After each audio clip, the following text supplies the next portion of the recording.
La télévision Caraïbe, chaîne 22 et l'association culturelle Café Philo Haïti vous proposent tous les mercredis 7h PM. Café Philo. Café Philo, c'est une émission de débat, d'échange entre intellectuels, chercheurs, penseurs, opérateurs culturels et artistes de tout horizon. Le temps, l'éducation, l'identité, la morale, la science, la culture, c'est Café Philo tous les mercredis 7h PM sur la chaîne 22. Café Philo et la chaîne 22, pensons mieux, agissons autrement. Mesdames, Messieurs, bonsoir. Bienvenue à cette énième édition de Café Philo Haïti. Ce soir, nous allons parler d'un sujet d'actualité, d'un sujet qui fâche, mais qui réjouit certains aussi. Le thème pour cette soirée, c'est « Situation du carnaval haïtien contemporain ». On va essayer de monter le panorama dans cette situation sociopolitique inconfortable. On va voir comment est-ce qu'on peut parler de carnaval avec, bien sûr, Pradel Henriquez. Mais d'abord, on va se mettre debout pour entonner ensemble l'hymne national haïtien. Le pays pour les ancêtres, marchons unis, dans nos points de terre, du sol, soyons seuls maîtres, marchons unis, pour le pays, pour les ancêtres, marchons unis, pour le pays, pour les ancêtres, pour le drapeau, pour la patrie, mourir est beau, notre passé nous crie, ayez la baguette, mourir est beau, pour le drapeau, pour la patrie, mourir est beau, pour le drapeau, pour la patrie. Merci, asseyez-vous. Pour continuer dans le rituel, nous allons maintenant écouter l'hymne fétiche de Café Philo Haïti, Hasta Siempre de Julio César Barbosa.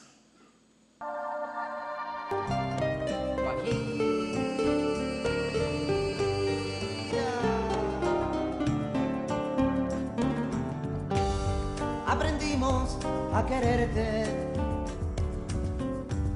desde la histórica altura, donde el sol de tu bravura le puso cerco a la muerte. Aquí se queda la clara, la entrañable transparencia de tu querida presencia, comandante Che Guevara.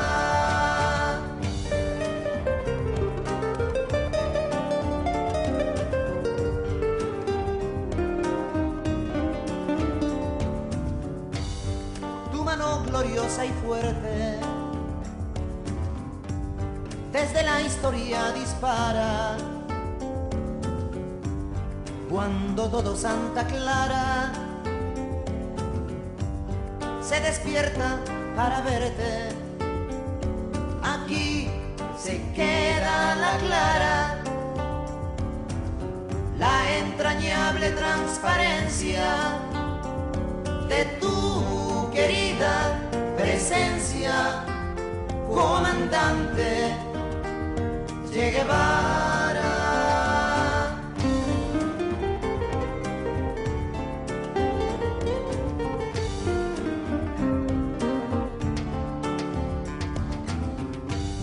Vienes quemando la brisa con soles de primavera para plantar la bandera con la luz de tu sonrisa. Aquí se queda la clara,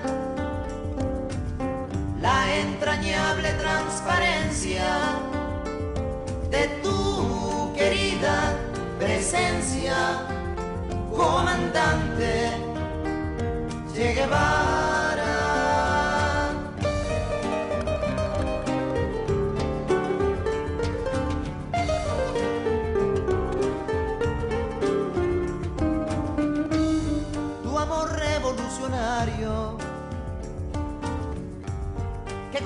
anuncia nueva empresa,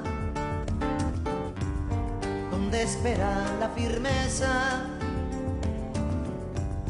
de tu brazo libertario.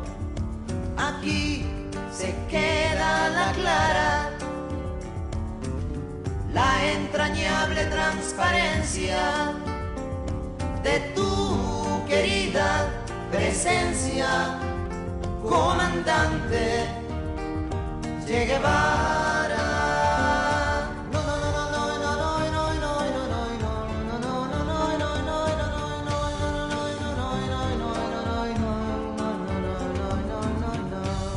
Seguiremos adelante, como junto a ti seguimos, y con Fidel te decimos, hasta siempre, comandante. Aquí se queda la clara, la entrañable transparencia de tu querida presencia, comandante Che Guevara.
Comme annoncé, ce soir, nous avons avec nous Pradel Henriquez. Qui est donc Pradel Henriquez? Pradel Henriquez est un ancien directeur de la création artistique au ministère de la Culture et de la Communication, ancien directeur général du MUPANA, ancien directeur général de Télémax et de la Télévision nationale d'Haïti. Il est poète, chercheur, écrivain, nouvelliste. Il est diplômé en gestion et politique culturelle en France. Il est spécialiste en gestion des affaires culturelles, enseignant, journaliste. Et en tant qu'écrivain, nous avons 3 de ses œuvres que nous citons ce soir. Ces seins nus qu'on arrache au soleil, Passage à l'aube, Déclin de la culture haïtienne. Et je n'oublierai pas de dire que c'est aussi un ancien de l'ENART. Alors, avant de le laisser parler, nous allons déjà voir une petite vidéo, comme à l'accoutumée, qui s'intitule « Les couleurs du carnaval haïtien ». Cette année, le budget du carnaval national s'élève à 190 millions de gourdes et se tiendra les 4, 5 et 6 mars prochains. Nous avons déjà 2 dimanches pré-carnavalesques à notre actif et aussi au moins 2 morts. Le thème de cette année, c'est Anchita Palais pour Haïti. Donc, ce carnaval se tient dans un contexte politique très fragile. Le carnaval qui est face au Petro-Caribé Challenge. Et on a déjà, encore sur cette affaire de carnaval, une polémique ou, disons, l'affaire Woody Woodboy, qui est déjà très critiquée par sa meringue.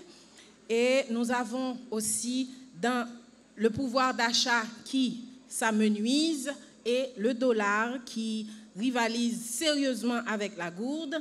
Donc, face à cette situation, Pradel Henriquez va camper pour nous la situation du carnaval haïtien contemporain. Monsieur Henriquez. Merci Muriel. Bonsoir tout le monde. Bonsoir mesdemoiselles. Bonsoir messieurs. Et je vais lire pour vous la petite invitation que j'ai reçue de Café Philo. Cher Pradel Henriquez, à l'initiative de Café Philo, je te fais cette adresse en vue de te proposer de faire une intervention à Café Philo dans le contexte de la tenue des prochaines festivités carnavalesques et en lien avec celles-ci. Dans la mesure où la proposition te convient et ne bouscule en rien ton emploi du temps, très chargé en ce moment, je présume, j'apprécierais que tu nous fasses une proposition de rencontre aux fins de planification dans le plus bref délai. Dans l'attente, reçois mes meilleurs messages. Ralph Jean-Baptiste, coordonnateur. Et merci Ralph, le coordonnateur de Café Philo. Merci aussi à Café Philo. Merci au public qui est là. Et je sais que ce n'est pas facile de travailler en journée ou d'être occupé en journée ou même de se déplacer le soir pour venir ici, dans ce quartier.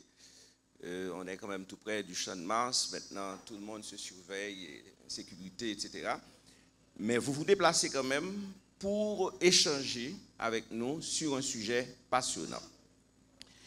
Et je dirais que quand j'ai lu l'invitation, je me suis dit, est-ce que je réponds oui, est-ce que je réponds non? Il ne faut pas croire que j'ai répondu tout de suite.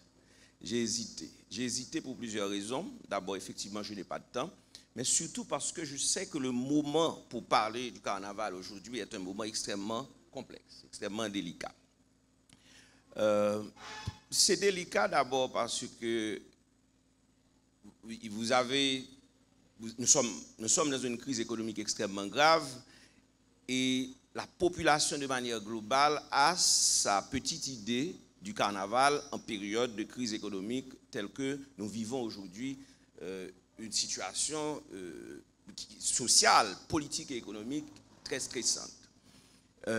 Ça, c'est la première raison. Mais la deuxième raison, c'est que nous vivons effectivement un moment politique aussi, où il y a beaucoup de... Bientôt, c'est le 7 février. Le carnaval, on se dit, est-ce qu'en période... Parce qu'au fait, ce qui arrive, c'est que le carnaval, par définition, est une fête. Et moi, je me suis dit, on peut parler de fête avec ses amis, comme on peut parler de fête avec ses ennemis. Ça, c'est l'une des raisons pour lesquelles j'ai répondu. Chez nous, on peut inviter nos amis quand on veut fêter. Autant nos amis, s'ils veulent une réconciliation avec nos ennemis, ils peuvent amener nos ennemis, ils amènent nos ennemis et ils disent voilà, enfin on va fêter ensemble et pour éviter que cette inimitié aille trop loin. Alors, le carnaval pour moi, il faut en parler quand même pour plusieurs raisons parce que j'ai voulu d'abord échanger avec vous d'abord mes expériences. J'ai eu plusieurs expériences au niveau du carnaval. D'abord, j'ai fait ma thèse sur le spectacle vivant en France, alors que j'avais mon diplôme en art plastique et qu'à Paris, j'aurais dû faire mes recherches et ma thèse finale sur les arts plastiques, sur le musée, sur les galeries, sur la création artistique et littéraire. Je n'ai pas choisi de faire ça, j'ai fait plutôt sur le spectacle vivant. Pourquoi? Parce qu'à l'époque, j'étais au ministère de la Culture, où j'ai quand même travaillé pendant 10 ans, et j'ai remarqué que la gestion du carnaval avait besoin d'expérience, avait besoin de compétences. Et c'est pour ça que j'ai fait ma thèse en France sur le spectacle vivant. Et qu'est-ce que le spectacle vivant? Le spectacle vivant, c'est de manière rapide le théâtre, la danse et la musique sur scène en live. C'est par définition aussi ce rapport entre le spectacle immédiat et le public. Si nous prenons un écrivain, par exemple, pour écrire son œuvre, il le fait dans son intimité, il le fait dans sa chambre. Si nous prenons un auteur de théâtre, il produit sa pièce dans sa chambre. Mais il y a une dimension de spectacle avec le théâtre. Donc le théâtre, c'est à la fois de la littérature et de l'art. Donc, le théâtre, la musique, la danse sont des arts du spectacle. On les appelle des arts du spectacle. Mais pour s'exprimer, ces arts ont besoin d'un public immédiat. Donc c'est ce rapport avec le public qui fait que nous parlons de spectacle vivant. Parce qu'il y a d'autres arts qui ne relèvent pas du spectacle vivant. La littérature ne relève pas du spectacle vivant. Les arts plastiques ne relèvent pas du spectacle vivant. La céramique, la sculpture ne relève pas du spectacle vivant.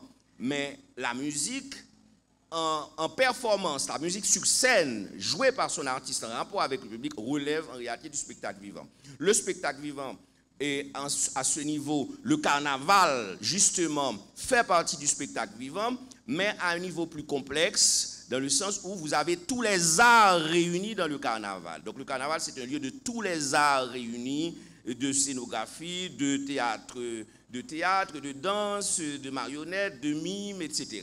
Voilà. Donc, c'est pour ça que j'ai choisi de travailler sur le spectacle vivant. L'autre expérience que j'ai faite aussi, j'étais commissaire du carnaval pendant au moins 6 ans en Haïti, entre 1999 et 2004.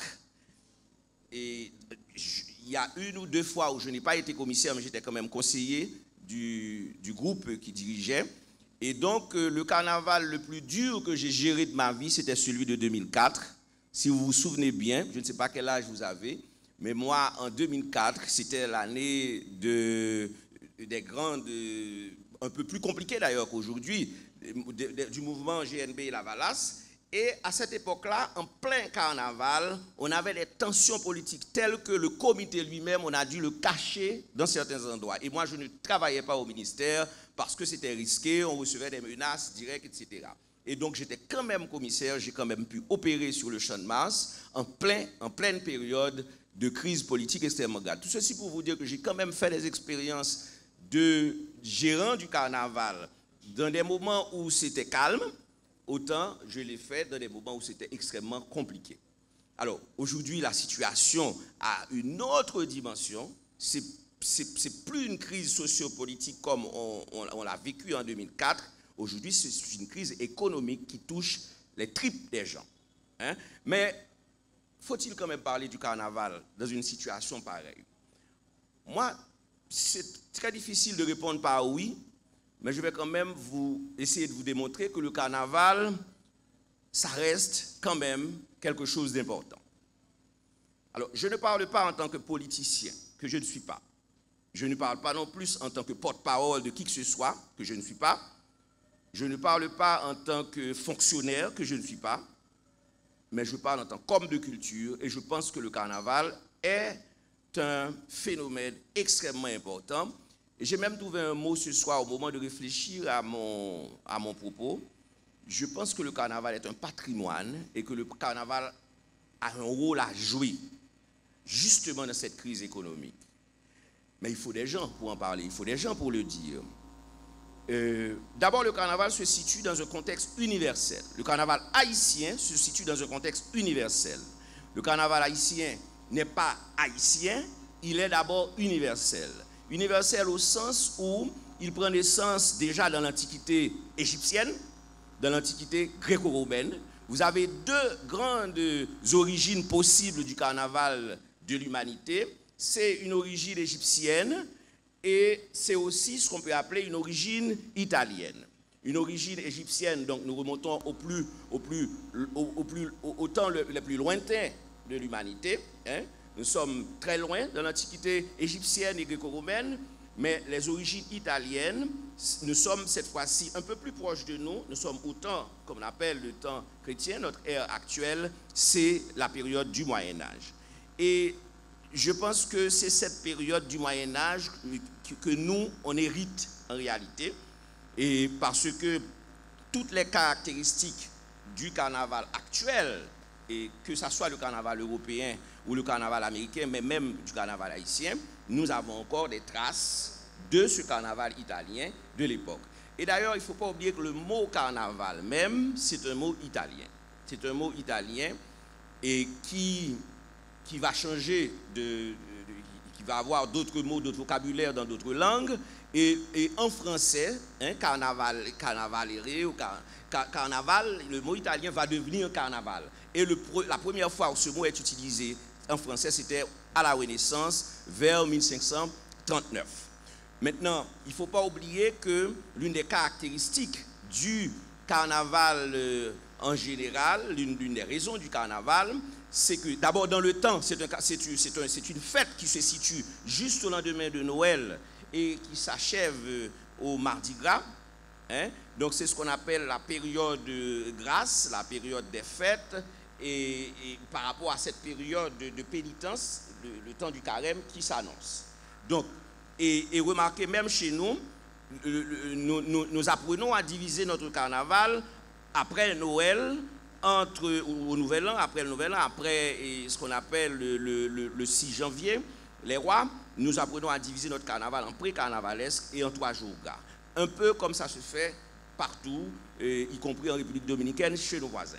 Donc, nous avons cette dimension universelle du carnaval, nous avons cette dimension aussi régionale ou caraïbéenne du carnaval, et de sorte que c'est le carnaval universel, le carnaval italien, le carnaval du Moyen-Âge, avec ses chars, avec ses masques justement, qui a un sens tout à fait symbolique dans le carnaval, parce que le carnaval et les masques, ça veut dire que l'homme que nous étions dans la vie courante, l'homme de tous les jours que nous sommes, respectant les conventions, respectant la morale, respectant ceci, respectant cela, au carnaval, nous ne sommes plus ce même homme, nous ne sommes plus cette même femme. Nous avons un masque et avec ce masque, on peut tout faire. On peut défier la politique, on peut défier les autorités, on peut défier les élites, on peut défier les dieux, comme d'ailleurs ça se faisait dans l'Antiquité gréco-romaine. On se moque de tout, y compris des dieux, au carnaval. Donc, dimension universelle, dimension régionale. Le carnaval italien, c'est ce carnaval européen en général, qu'on retrouve aujourd'hui à Nice ou à Venise, qui est transporté en Amérique au XVIe siècle, comme vous devez comprendre d'ailleurs cette mutation du carnaval à partir de la colonisation européenne de l'Amérique, de la Caraïbe et d'Haïti. Donc nous héritons donc notre carnaval en fonction de cette colonisation, avec la différence que notre carnaval va avoir cette fois des spécificités proprement haïtiennes. Donc vous avez, par exemple, nous, disons qu'en tant qu'Haïtiens noirs, nous sortons d'Afrique, mais en réalité, le carnaval ne vient pas d'Afrique, je vous ai bien dit. Il a des origines d'abord égyptiennes, gréco-romaines et européennes, mais nous, en Haïti, ou l'Amérique en général, nous allons y mettre un peu de notre culture très complexe. La culture haïtienne, je l'ai dit lors de la dernière émission de Café Philo, c'est une culture très complexe qui comporte presque toutes les cultures du monde, y compris les cultures arabes, que vous retrouvez d'ailleurs dans le carnaval national. Les cultures négro-africaines, les cultures des tribus, les cultures espagnoles, allemandes, les cultures asiatiques. Nous avons un peu de toutes ces cultures et tout passe, la culture indienne de l'époque, de cette rencontre, de ce croisement entre Noirs qu'on était arrivés en Amérique et des Indiens qui étaient déjà là. Donc, nous avons ce croisement-là et tout passe dans notre carnaval aujourd'hui, avec les masques, avec les décorations, etc., ce qui fait la richesse du carnaval national. Ceci étant dit, la situation aujourd'hui de notre carnaval, je l'ai dit tantôt, elle est quand même très complexe. Elle est quand même très complexe. Moi, je crois qu'aujourd'hui, nous avons deux grandes passions. Il y a ceux qui optent pour le carnaval, qui l'aiment encore, qui y vont, et ceux qui reprochent au carnaval de se tenir dans un contexte de crise, et dans le contexte actuel de crise économique extrêmement grave. Mais quel que soit, dans les deux groupes, ils sont quand même liés, les deux groupes sont quand même liés, par le fait que les deux reconnaissent qu'il y a quand même un déclin du carnaval.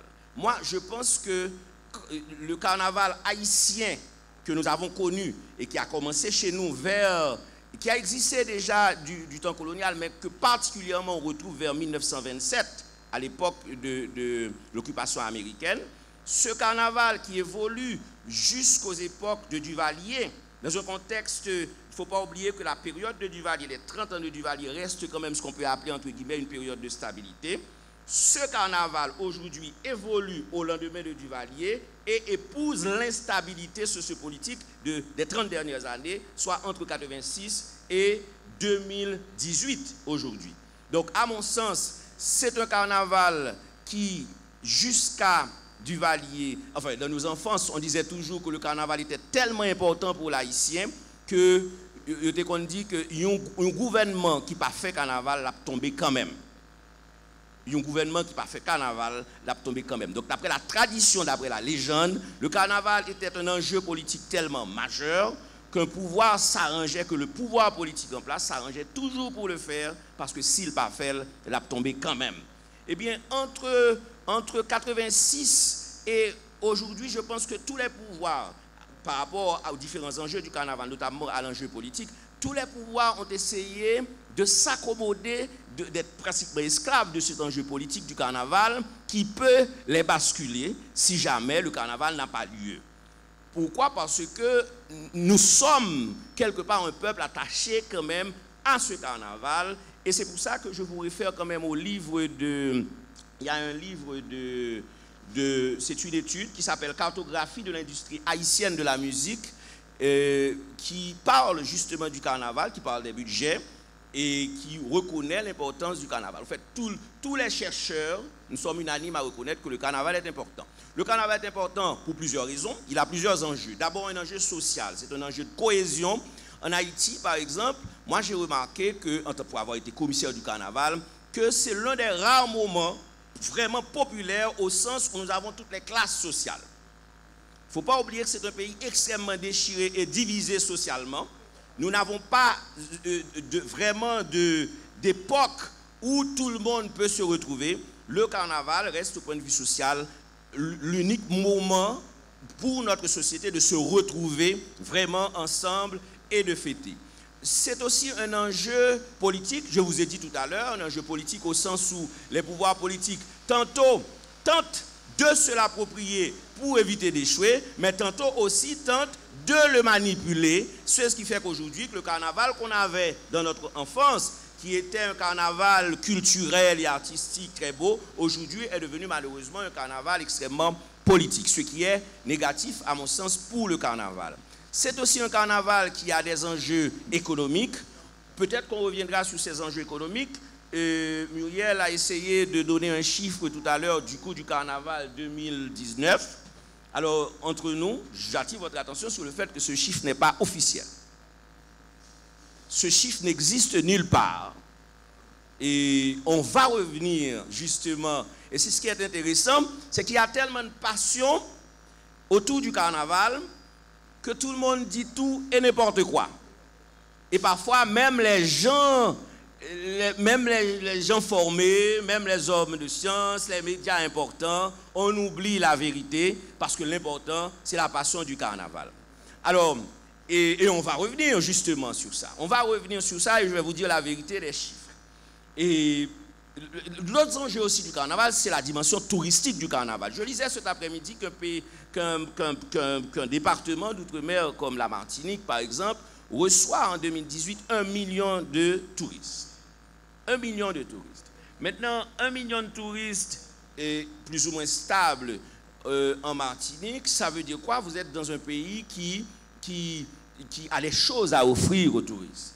Mais ce n'est pas comme, par exemple, le carnaval est aussi une de ces choses que la Martinique, la Guadeloupe, la Guyane et Sainte-Lucie, Trinidad offrent à leurs touristes. Ça aurait pu être aussi ce produit que nous, on offre à nos touristes, à ceux qui laissent la diaspora, donc les Haïtiens qui viennent, parce qu'au fait, vous avez 3 types de touristes ici. Vous avez les touristes étrangers, vous avez la diaspora qui revient chez elle, et puis vous avez le tourisme intérieur de ceux qui sont à Port-au-Prince, qui veulent se rendre à Jacmel, où il y a aussi un carnaval, etc. Donc, ce touriste-là, il ne faut pas seulement le voir du point de vue des visites en tant que visiteur, c'est quelqu'un qui porte l'image, il faut le voir aussi, pas seulement du point de vue économique, hein, parce que c'est vrai qu'il amène l'argent, etc., mais il vient aussi et s'approprie de notre image, et c'est lui qui va revendre l'image. Quelqu'un qui arrive ici en Haïti, soit comme étranger, ou même comme quelqu'un qui vit en diaspora, ou même un Haïtien qui vit en diaspora, s'il est mal reçu dans son pays, s'il y a de l'insécurité, si au carnaval ça ne marche pas, eh bien c'est quelqu'un qui va le dire ailleurs, et là vous allez perdre beaucoup d'amitié. Donc cet enjeu touristique est extrêmement important. Cet enjeu culturel du carnaval, qui est peut-être l'enjeu à mon sens le plus important, c'est un moment de grande production artistique, le carnaval. j'avais souhaité faire avec vous un exercice pour établir ce qu'on appelle les corps de métier au carnaval. Les corps de métier, les différents corps de métier au carnaval. Qui intervient au carnaval? C'est vrai qu'il y a les artistes, il y a les chanteurs, il y a les peintres. Vous allez remarquer qu'il y a un peu de tout en termes de corps de métier. Vous avez les électriciens, vous avez les maquilleurs, hein, vous avez tout le monde. Eh bien, de tout ce corps de métier travaille en réalité pour la valorisation de la musique. C'est un moment de l'année où vous avez des artistes, par exemple, qui n'avaient rien produit à aucun moment de leur vie. Et c'est le seul moment où ils peuvent produire d'ailleurs un succès et ils deviennent des stars. Donc c'est aussi un enjeu extrêmement majeur pour la production artistique. C'est un enjeu majeur aussi pour les loisirs.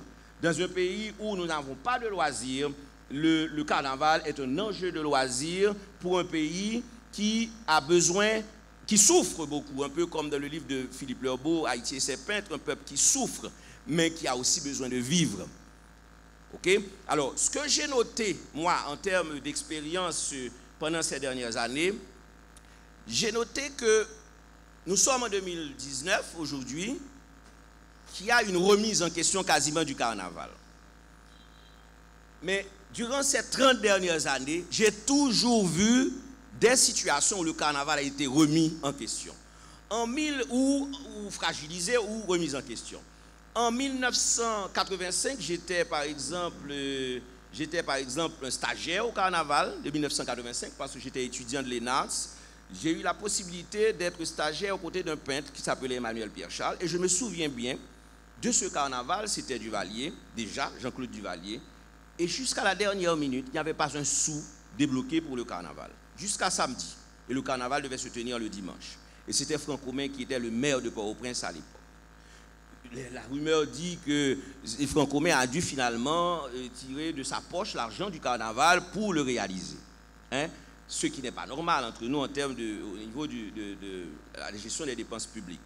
Mais ce qu'il faut comprendre, c'est qu'entre Franck Romain et aujourd'hui, le carnaval, ça reste avec un paradoxe, une institution majeure, une institution artistique majeure, avec tous ces enjeux que je viens de citer pour vous, enjeux touristiques, enjeux sociaux, enjeux économiques, enjeux culturels et artistiques, enjeux de loisirs. Eh bien, pourtant, nous ne savons même pas exploiter cet enjeu. Nous ne savons même pas gérer cet enjeu.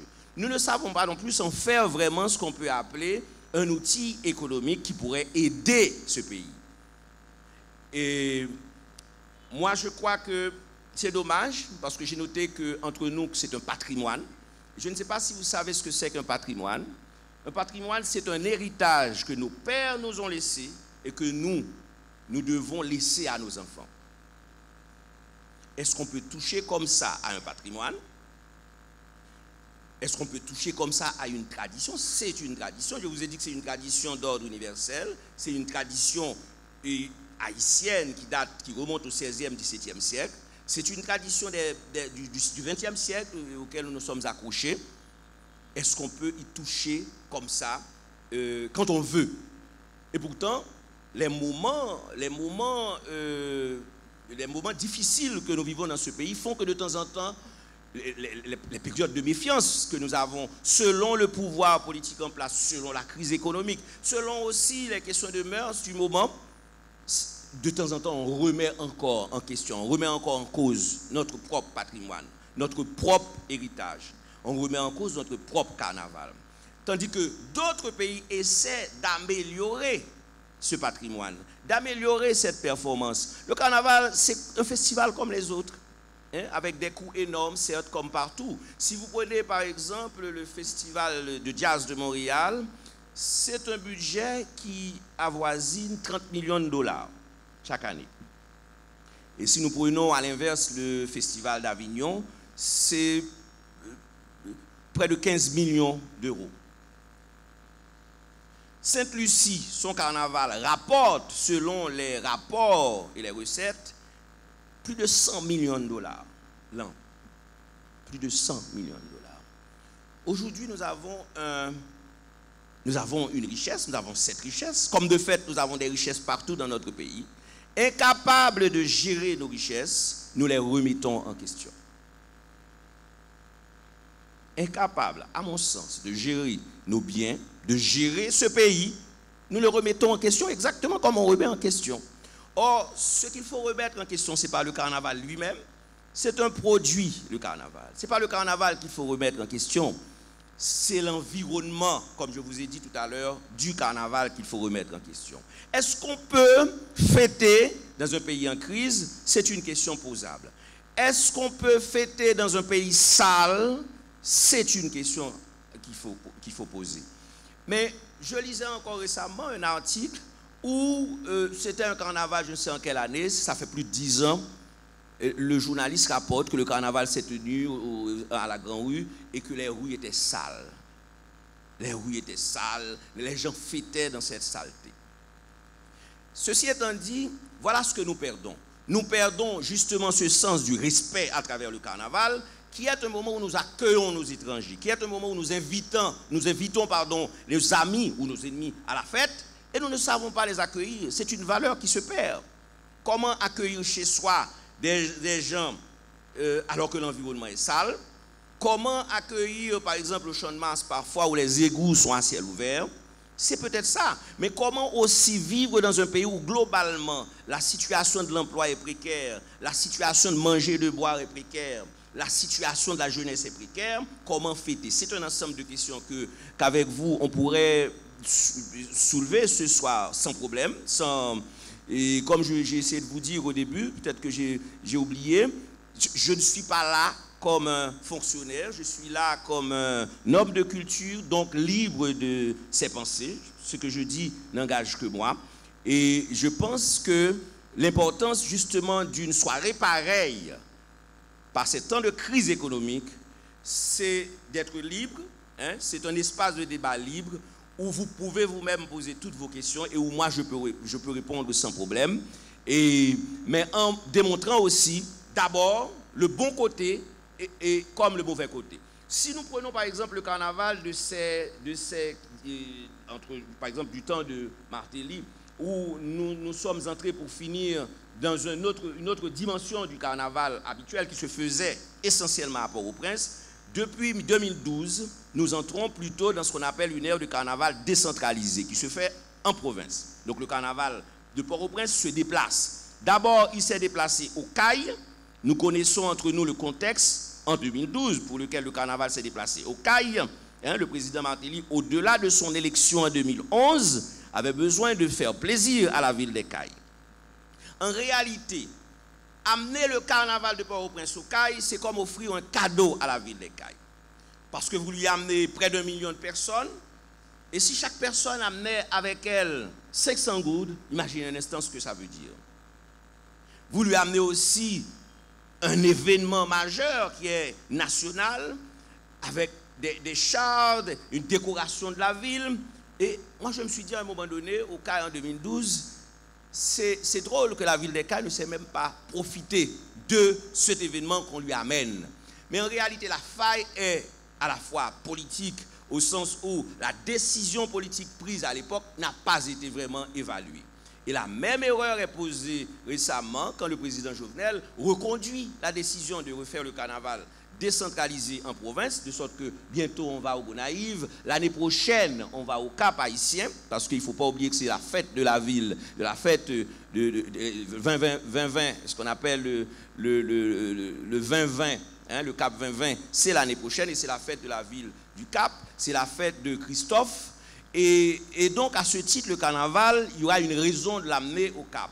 Mais chaque fois que nous amenons cet événement dans une ville et qu'on appelle ça décentralisation culturelle, c'est-à-dire que nous offrons à d'autres mairies au lieu autre que Port-au-Prince de s'approprier un événement majeur avec toutes les richesses, toute cette charge symbolique que nous lui connaissons, une charge économique énorme, parce que le coût du carnaval, pour finir, ce n'est pas toujours ce que vous voyez, c'est plus que ça. C'est plus que ça. Ça veut dire que ce n'est pas 190 millions, on va revenir exactement à la question de cette année, mais c'est plus que ça, ça aurait pu être plus que ça. Et si, justement, nos économistes prenez leur temps, ou les jeunes qui sont à l'université, en économie, prenez leur temps, en finance de la culture, en finance du carnaval, en économie du carnaval, prenez leur temps pour évaluer les mouvements, les flux financiers, les dépenses qui se font, l'argent qui traverse le carnaval, vous auriez été franchement étonné de découvrir que le carnaval, c'est une mine d'or. C'est une mine d'or, bien entendu, mal exploitée, comme toutes les mines d'or haïtiennes. Eh bien, ce qu'il nous faut, c'est une autre vision qu'il nous faut avoir de notre richesse, de notre patrimoine. C'est une autre vision qu'il nous faut avoir de notre carnaval. Il faudrait, à mon sens, voir le carnaval aujourd'hui autrement que ce qu'il n'est en réalité, une chose entre guillemets mal exploitée, mal apprivoisée, mal comprise d'ailleurs, incomprise.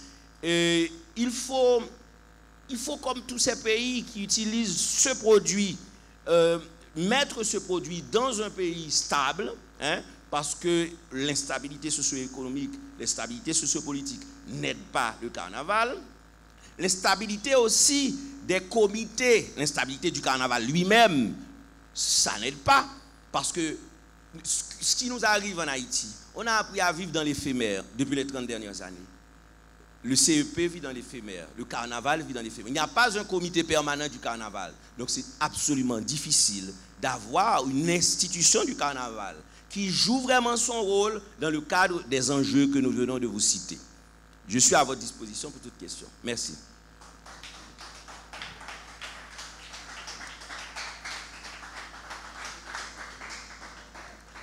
Merci à M.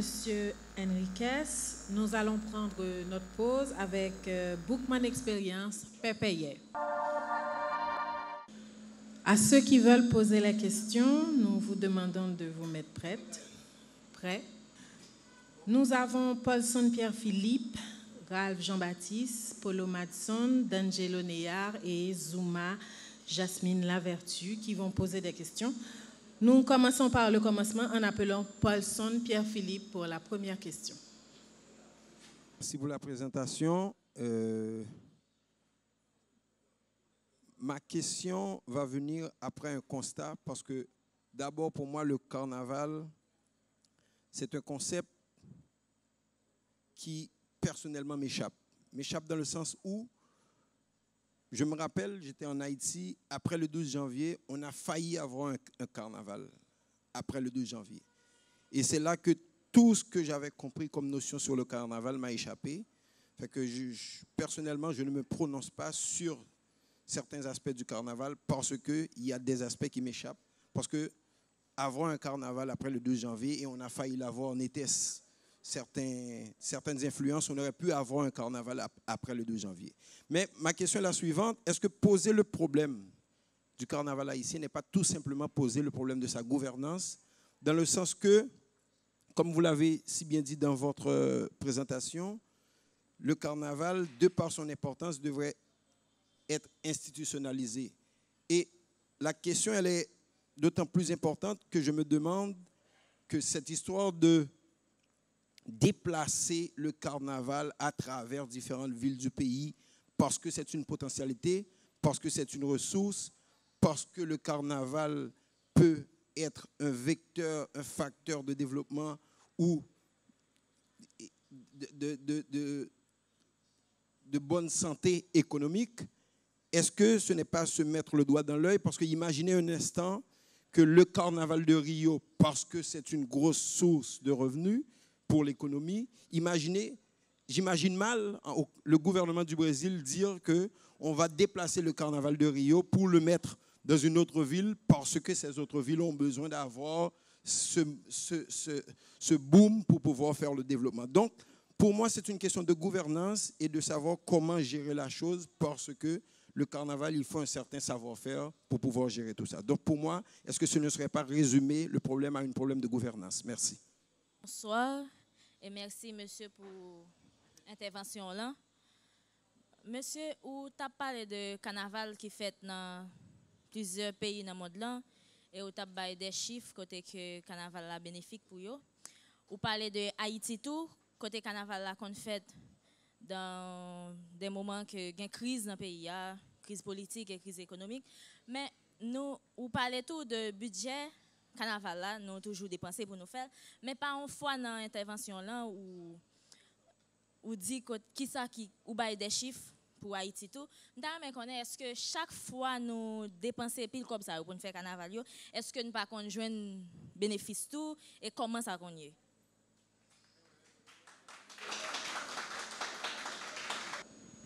Bonsoir, merci à Muriel et à Pradel. Et je veux remercier publiquement Pradel Henriquez de s'être mis disponible et d'avoir volontiers accepté de venir discuter en son nom et essentiellement en son nom avec le public de Café Philo de ce qu'il pense autour du carnaval. Je voudrais partir peut-être d'une question, si on peut appeler ça une question, à la limite un questionnement, pour essayer de proposer une perspective à partir de laquelle on peut réfléchir sur le carnaval. Je voudrais du coup demander qu'est-ce qui anime comme esprit le carnaval haïtien et notamment le carnaval haïtien contemporain. Je trouve que nous vivons étrangement dans un pays où, puisque tout ce qui se fait présentement est de l'ordre du contemporain, nous sommes du coup imbibés de contemporanéité. Et nous avons l'impression que la marque essentielle de la contemporanéité, elle est présentielle. Ce qui est, si l'on réfléchit suffisamment aux travaux produits sur la question, totalement et en déliaison avec ce qui est dit sur le contemporain, dans la mesure où, comme on le voit chez Agamben, le contemporain, c'est toujours quelque chose qui renvoie à l'inactuel, si vous voulez, dans le sens de Nietzsche. Ce que je veux dire, pour ne pas rester trop sur le contemporain, j'ai l'impression, cher Pradel, que le carnaval, d'un point de vue fonctionnaliste, rend compte dans une large mesure, l'organisation, la tenue du carnaval en Haïti, rend compte donc dans une large mesure du fait que nous vivons dans une société où chacun a une fonction, chacun a un ou des rôles, et par moment, selon l'événement en question, chacun essaye de se lancer, pardon, pas se lancer, chacun essaye de travailler par rapport au rôle qui lui est prédestiné. Dans ce sens-là, j'ai du mal à concevoir que le carnaval haïtien peut être un vecteur de développement pour ce pays, peut être quelque chose qui pourrait contribuer à changer la donne.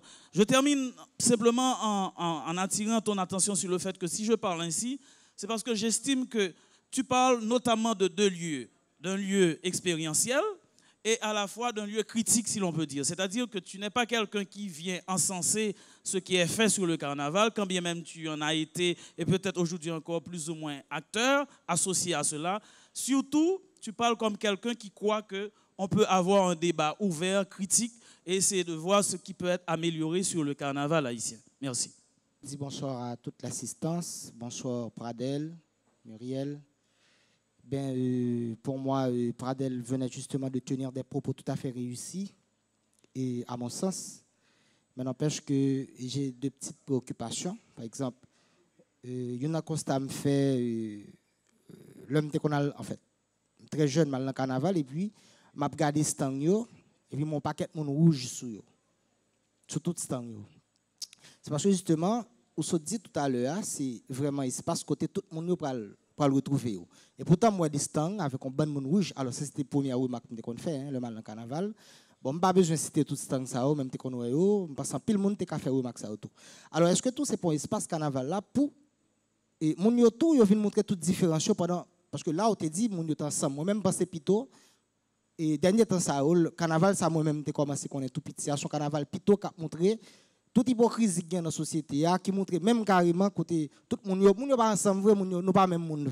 Bon, voilà, c'est ça que j'ai besoin de dire. Merci. Merci Muriel, Pradel. Au plaisir, je suis venu pour toi. J'aime mon chanter en français.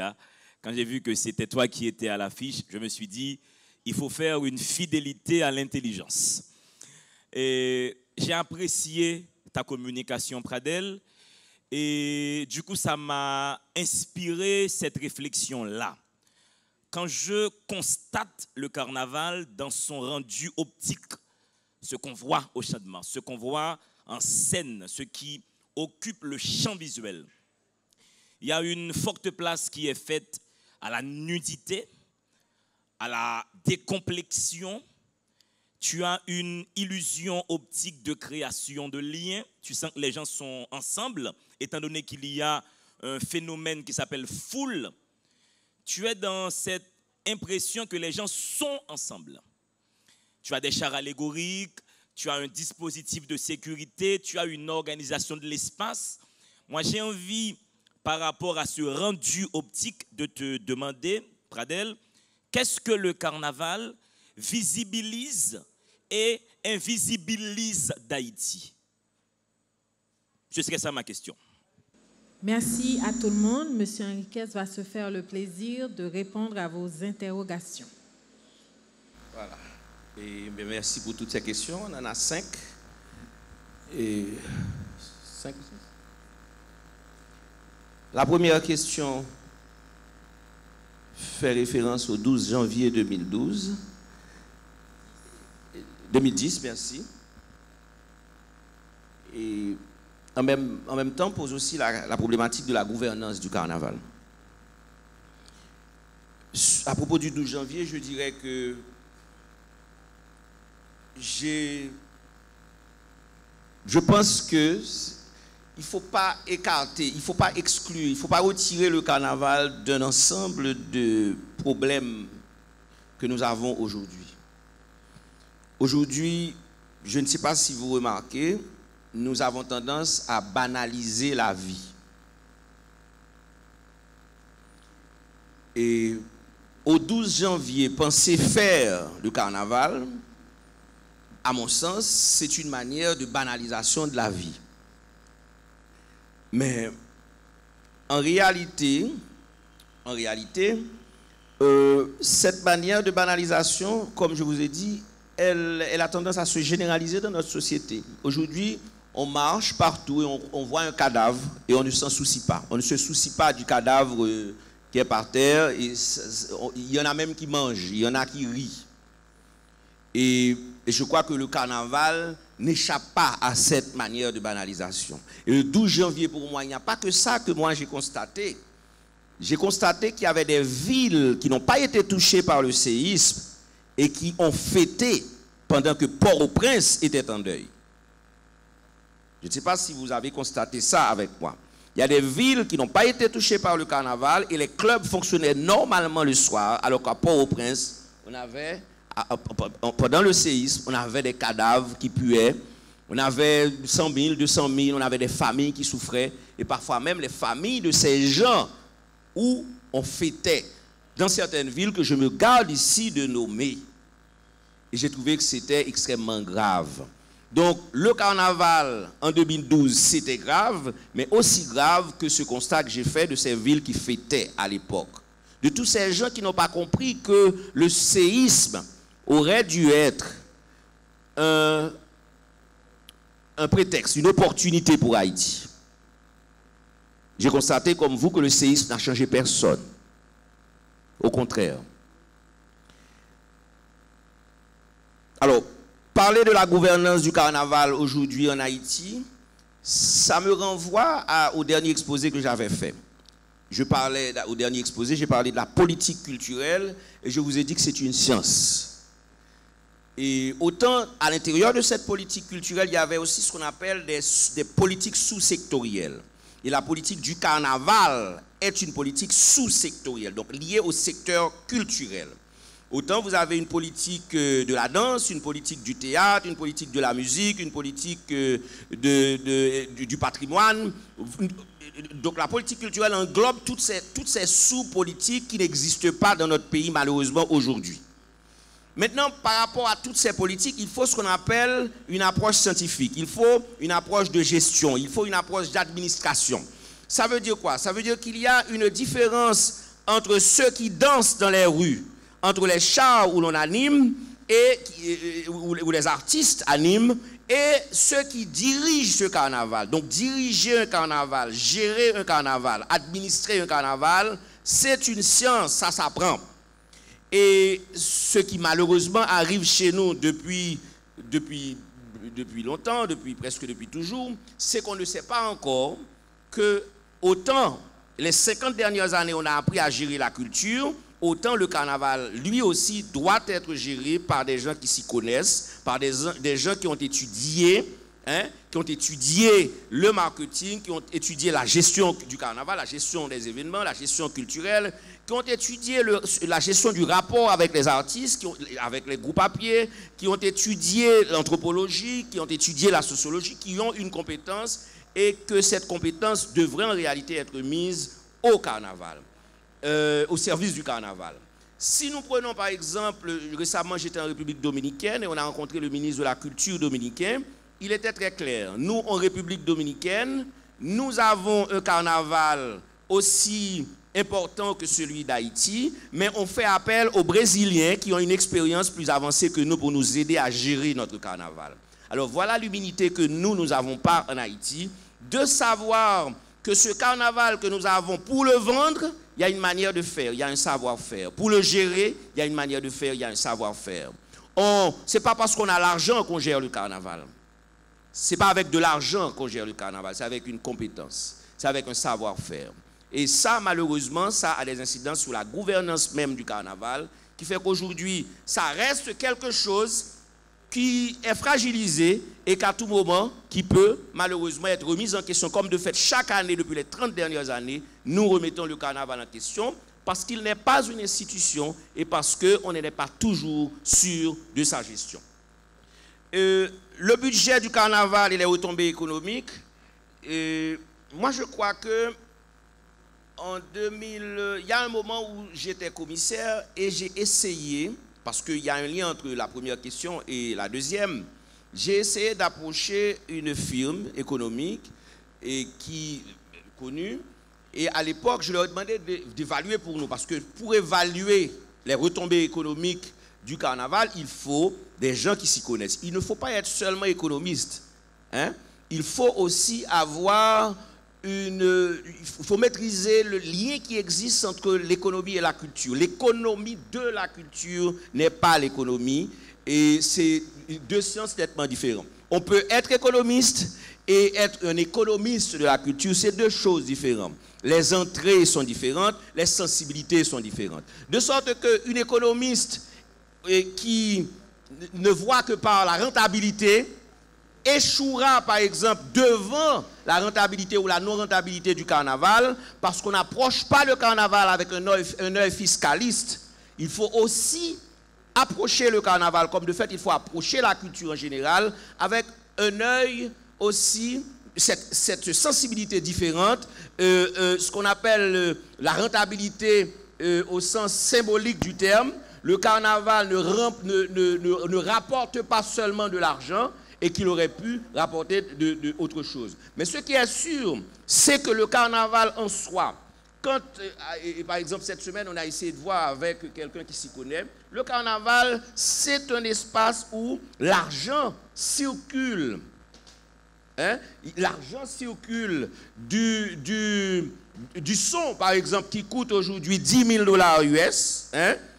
Et faites bien la remarque, vous avez chaque dimanche un son sur un char, vous avez différents DJ, et faites le calcul, vous allez voir tout le flux économique qui se dégage. 10 000 $ pour le son de tel char, multiplié par 10 DJ, et peut-être même plus. Il y a des DJ encore en province. Sur le territoire, vous avez vraiment beaucoup d'activités économiques qui se font à travers le carnaval. Vous avez par exemple tous les bandes, tous les groupes à pied. Vous avez aussi tous les corps de métier, les couturiers, les couturières, les maquilleurs. Mais tous ces gens qu'en France on aurait pu appeler les intermittents du spectacle et qui ne travaillent pas à l'année n'ont aucune chance de travailler comme au banc du carnaval.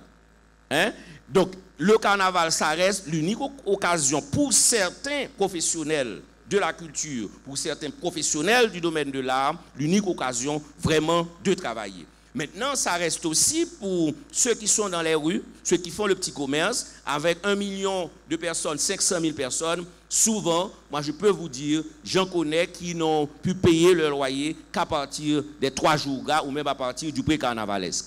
Donc ça reste définitivement un espace où, visiblement un espace où l'argent circule, mais il nous faut effectivement des experts pour que ce travail soit scientifique et pour que ce travail soit vraiment révélé à nous autres, pour que nous sachions désormais qu'au carnaval, il y a ce qu'on appelle le financement du carnaval.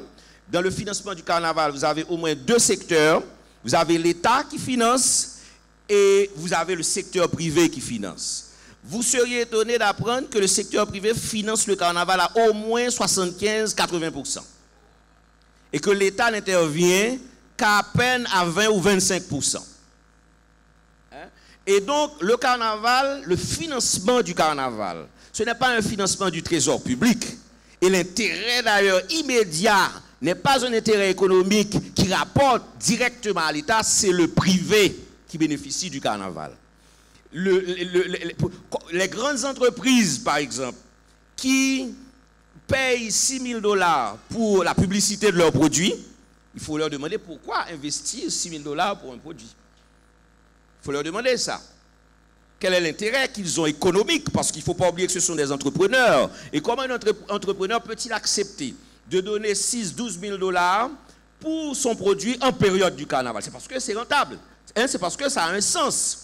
Donc, ce n'est pas banal du tout de savoir que le secteur privé, par exemple, moyennement, je vais vous dire la vérité, moyennement, à ma connaissance, il y a eu deux timings en termes de financement du carnaval. Jusqu'en 2004, le budget du carnaval rôdait autour de 30 à 40 millions de gouttes seulement. Et quel que soit le coût que vous entendiez à cette époque, l'État ne dépassait pas ce montant qui était d'ailleurs fixé dans son budget annuel régulier. Et c'est le trésor public qui faisait le reste. C'est le secteur privé, pardon, qui faisait le reste. Par exemple, la tradition voulait justement à cette époque que certains groupes, ils amenaient eux-mêmes tout. Ils amenaient tout. Hein? Ils amenaient tout au carnaval. L'État ne leur donnait rien. Ils ont juste besoin de figurer dans le line-up, comme on dit, dans le programme du carnaval. Hein? Je me souviens, j'étais commissaire, un orchestre très important. Ils sont venus me voir, ils avaient besoin d'une subvention de $20 000 américains à l'époque. Et $20 000 américains, c'était à peu près le budget même de l'État. Donc je leur ai dit non. En réalité, ils ont pu trouver cet argent ailleurs. Et l'orchestre est sorti. D'accord? Tandis que nous, à l'époque, on finançait les petits jazz, on leur donnait 5 millions, 10 millions, etc. Mais le secteur privé prend en charge vraiment le carnaval. Et vous seriez étonné de voir que la moyenne actuelle, si vous lisez ce livre dont je vous ai parlé tout à l'heure, vous allez voir qu'entre 2011 et 2017, le carnaval le plus cher, c'est celui des Cailles, le deuxième carnaval aux Cailles, qui coûte 240 millions de gourdes, et que la moyenne d'apport de l'État, ça reste uniquement 50 millions de gourdes. Alors, la troisième question, qu'est-ce qui anime le carnaval haïtien contemporain?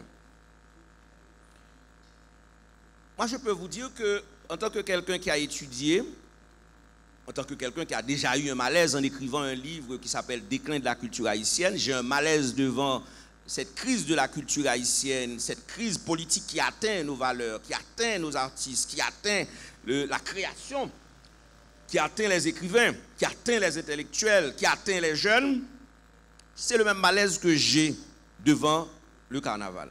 J'ai le même malaise, je ressens le même malaise. Je sais comment ça aurait dû être. Quand on a étudié, on sait comment ça aurait dû être. Je ne sais pas si ça vous est déjà arrivé, vous voyagez à l'étranger, vous faites des études, vous rencontrez du monde, vous avez un diplôme et vous vous dites, tiens, je vais venir en Haïti, je vais revenir en Haïti. À quoi ça va me servir?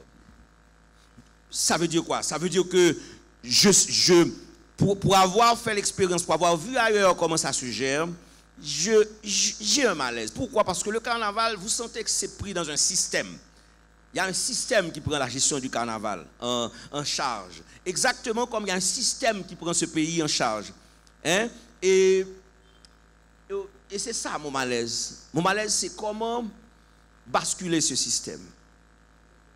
Comment remettre en question ce système. Comment... Parce que le carnaval est en prison aussi. Comme le pays, vous sentez que c'est un pays en prison. C'est un pays pris en otage. Le carnaval, lui aussi, est pris en otage.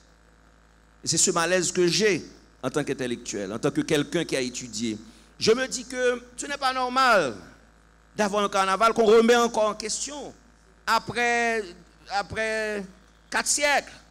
C'est pas normal. C'est pas normal que ce carnaval qui est notre image et qui est ailleurs rapporte à tous les pays. Nous, chez nous, on le remet. Pourquoi? Parce que non seulement il y a un malaise interne du carnaval lui-même, intrinsèque au carnaval, mais il y a aussi un malaise externe. Il y a l'environnement qui ne va pas.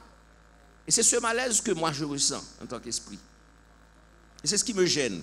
Je me dis qu'il faut tantôt libérer le carnaval, mais comment libérer le carnaval si on ne libère pas son environnement?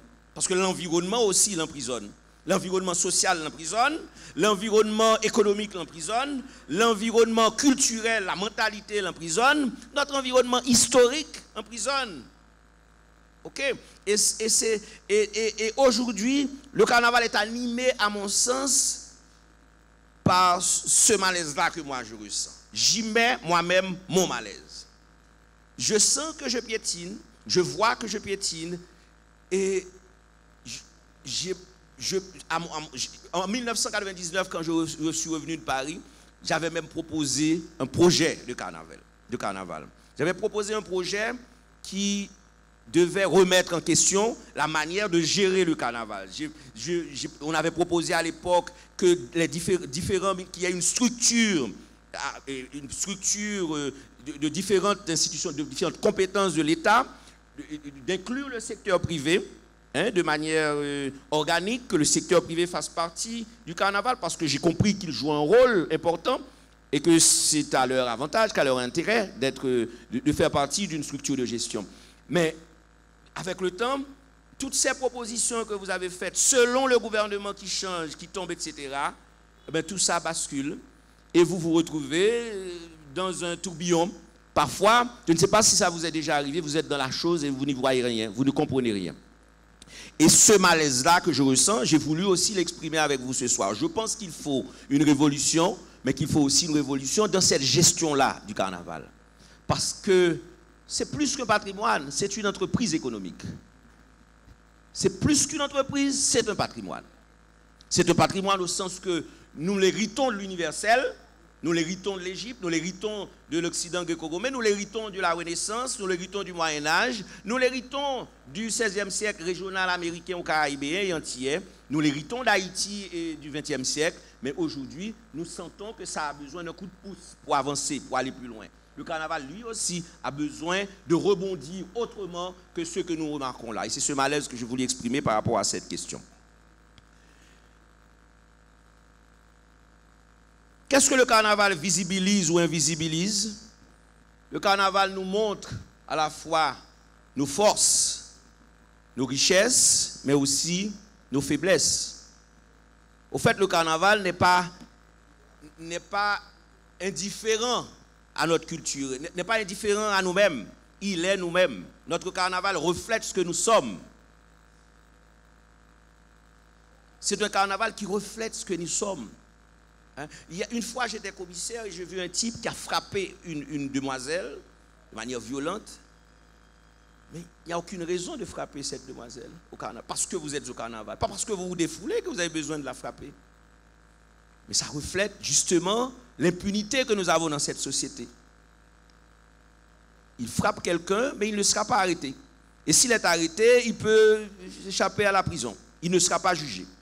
Il frappe quelqu'un qui est plus faible que lui. Parce que dans une société, c'est une société où les plus forts, c'est eux qui parfois décident. Il frappe quelqu'un et ne se rend pas compte que ce qu'il fait, c'est une violation du droit de l'autre de venir s'amuser. Et de fait, c'est ce que nous faisons chaque jour. Nous violons le droit des autres. Et à mon sens, le carnaval montre aussi cet art de nos manques d'éducation, de nos non-éducations. Mais en même temps, et le paradoxe, ça montre aussi que nous restons un pays riche, que nous restons un pays fort. Moi, j'ai fait l'expérience en République dominicaine, justement, où j'ai amené, c'était Tivas en République dominicaine, alors qu'il y avait tous les médias du monde. Eh bien, à un moment donné, c'est autour du groupe haïtien, des groupes haïtiens, que les médias se sont tous retrouvés. Je pense que nous avons aujourd'hui besoin un peu comme on parle de dialogue, un peu comme on parle de révolution, je crois que le carnaval lui aussi a besoin d'un moment où l'on s'arrête. Nous sommes en 2019, c'est pour ça que j'évite de parler du carnaval 2019 lui-même. Je crois que 2019, c'est en cours, on laisse, on regarde. Mais je crois qu'à l'avenir, il faudra penser le carnaval autrement. Il faut penser l'espace du carnaval autrement. Ce que nous avons là n'est pas un espace pour fêter. Le Port-au-Prince qu'on avait avec 6 millions de personnes dans les années 80, aujourd'hui, ce n'est pas la même ville. Il faut repenser cet espace. Il faut repenser la logistique du carnaval. Tous ces chars, tous ces investissements qu'on fait, qu'est-ce qu'ils deviennent après le carnaval? Il faut repenser les produits dérivés, les produits issus du carnaval. Est-ce qu'on ne peut pas avoir un musée du carnaval? Parce que tout est là pour un musée. Mais la personne fait un contrat. À qui appartient, par exemple, ces œuvres issues de ces contrats? Et que vont devenir ces contrats? Qui sont des merveilles que nous apprécions dans les rues. C'est ça qu'il nous faut. Et je crois même qu'à un moment donné, le carnaval doit arriver à son autofinancement. Il y a moyen pour le carnaval, au début, d'avoir l'aide qu'il a de l'État et du secteur privé, mais qui, s'il était bien géré, peut arriver à s'autofinancer avec le temps. Si ça coûte 1 milliard de goudes, j'exagère, c'est un scandale, mais que ce milliard de gouttes ne scandalise pas la société elle-même qui a une crise économique ou qui a besoin de manger. Le comité avait tout ce qu'il faut pour avoir son milliard de gouttes, parce que c'est possible de trouver l'argent, si on gérait bien. Parce que je vous ai dit que c'est une entreprise. Toute entreprise bien gérée rapporte. La dernière question, c'était les classes sociales au carnaval, les stands avec des gens, l'hypocrisie d'être ensemble. Mais je vous ai dit tout à l'heure que le carnaval ne change pas ces choses. Il les montre, il les exhibe justement. Il n'y a pas d'hypocrisie à mon sens, vraiment, parce que tous ces gens que vous voyez qui vont au carnaval, rouge ou noir, mais ils choisissent de venir, et dans d'autres époques, ils ne viendraient pas. S'ils choisissent de venir, à mon sens, s'ils laissent chez eux, parce que moi je connais des gens qui vous disent je ne serai jamais même à la Ruelle Nazon ou même à Pétionville. Il y a des gens qui ne vivent même pas à Port-au-Prince, qui travaillent, qui gagnent, mais qui au fait n'arrivent pas au Champ de Mars. Mais si au moment du carnaval, ils décident de venir au Champ de Mars pour s'amuser, même s'ils restent entre eux, et comme vous avez dit, les gens rouges, les gens noirs, mais ça c'est ce qu'on appelle des questions d'affinité de groupe. Je ne vais pas venir au Champ de Mars parce que je veux être avec tout le monde, je veux être avec les autres, que je vais me retrouver avec quelqu'un que je ne connais pas nécessairement. Et pour finir, parce qu'il me restait 5 minutes, je crois qu'en moins de 5 minutes, je dirais que le carnaval, lui aussi, je viens de le dire, c'est un... Il fait partie de nous comme peuple. Et je dirais que, en tant que peuple, justement, nous avons toujours souffert. Notre carnaval souffre de nos souffrances. C'est un peuple qui vit un malaise permanent. Le même malaise traverse le carnaval. Il n'y a pas de différence entre le carnaval et nous. Il est nous-mêmes. Et nous devons nous l'approprier avec ce qu'il a. Mais je propose aussi qu'il faut, à un moment donné, des initiatives qui permettent à ce carnaval, dans un environnement X, de changer de paradigme. Hein? Parce qu'il y a moyen de révolutionner le carnaval. Il faut avoir de l'humilité. Il faut faire comme le Maroc qui avait des problèmes avec son théâtre, la gestion de son théâtre, qui a fait venir à France des experts. Aujourd'hui, nous avons besoin d'experts pour nous aider. Il ne faut pas avoir honte de ça. Et je pense qu'il faut dire merci. Merci à Muriel. Merci à ceux qui sont restés toute la soirée pour écouter. et pour parler d'un sujet qui fâche, comme tu as si bien dit dès le départ, mais tu as bien noté aussi que c'est un sujet qui nous intéresse tous aussi, qui nous passionne, et que moi j'ai voulu vous démontrer que c'est un sujet qui fâche, c'est vrai, mais que c'est un patrimoine. Et en tant qu'homme de culture, je ne saurais nier que nous devons nous accrocher à ce patrimoine, quels que soient les problèmes de société que nous avons aujourd'hui. Merci beaucoup. Merci, M. Henriquez. Merci au public.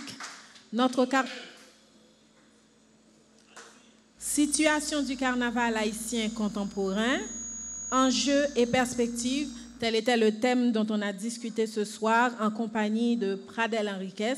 On a bien vu les enjeux et les perspectives, nous les connaissons parce que nous connaissons les perspectives du mal haïtien, mais les propositions ont été de libérer le carnaval parce qu'il est essoufflé, il est le miroir de nos forces et faiblesses, et qu'il doit arriver un moment où il pourra s'autofinancer par lui-même. Mesdames et messieurs, merci d'avoir suivi cette édition de Café Philo. À très bientôt pour un autre café. Merci.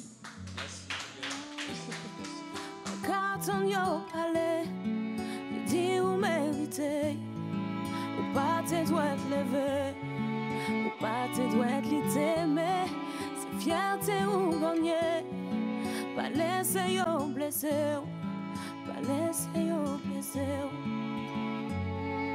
Nous c'est un seul père descendre en bacal à ma chambre. Et puis moi, c'est même bitin.